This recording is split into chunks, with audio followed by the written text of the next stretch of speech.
જ્યારે જીવનમાં એક પગલું પણ ભરવું મુશ્કેલ બની જાય ત્યારે કોઈનો સહારો જ જીવનમાં નવી આશા જગાવે છે।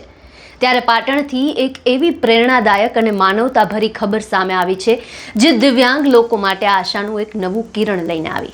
અહીં મુંબઈની પ્રખ્યાત રત્નનિધિ ચેરિટેબલ ટ્રસ્ટ અને શ્રી કૃષ્ણા એજ્યુકેશનના સંયુક્ત પ્રયાસથી દિવ્યાંગો માટે વિનામૂલ્યે સાધન સહાય વિતરણનું કેમ્પનું આયોજન કરવામાં આવ્યું। મોટી સંખ્યામાં લાભાર્થીઓ ઉમટી પડ્યા।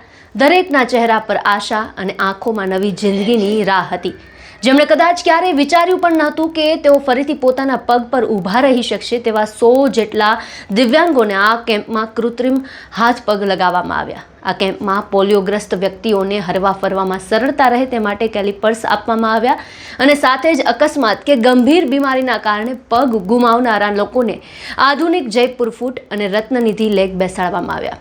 અને જ્યારે આ કૃત્રિમ અંગ મળ્યા ત્યારે ઘણા ચહેરા પર વર્ષો પછી સ્મિત જોવા મળ્યું। કેટલાક લોકો તો લાકડીના ટેકા વગર પહેલીવાર ચાલતા થયા। આ માત્ર એક કેમ્પ નહોતો, આ જીવનમાં ફરી એકવાર ઊભા થવાનો વિશ્વાસ આપતો પ્રયાસ હતો।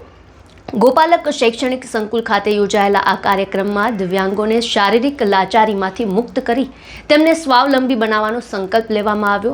પાટણ જ નહીં પણ વાવ, થરાદ, બનાસકાંઠા, મહેસાણા, કચ્છ અને રાજકોટથી પણ દિવ્યાંગ લોકો અહીં આશા લઈને આવ્યા હતા। જય શ્રી કૃષ્ણ।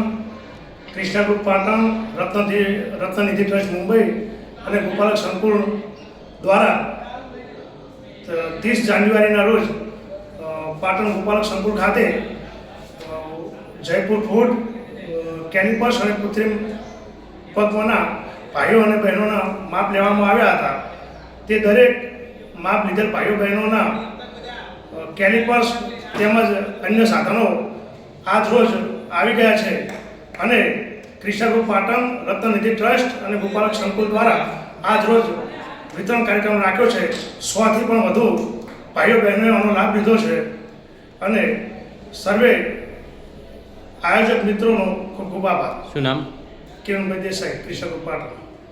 પાટણમાં યોજાયેલો આ કાર્યક્રમ માત્ર સહાય વિતરણ પૂરતો સીમિત નહોતો, પણ અનેક દિવ્યાંગ લોકો માટે નવી જિંદગીની શરૂઆત સાબિત થયો છે। આવો પ્રયાસ સમાજ માટે પ્રેરણા સ્ત્રોત બની રહે છે। આપના વિચાર અમને કોમેન્ટ બોક્સમાં જણાવો ને અમારી ચેનલને લાઇક, શેર અને સબસ્ક્રાઇબ કરવાનું ભૂલશો નહીં।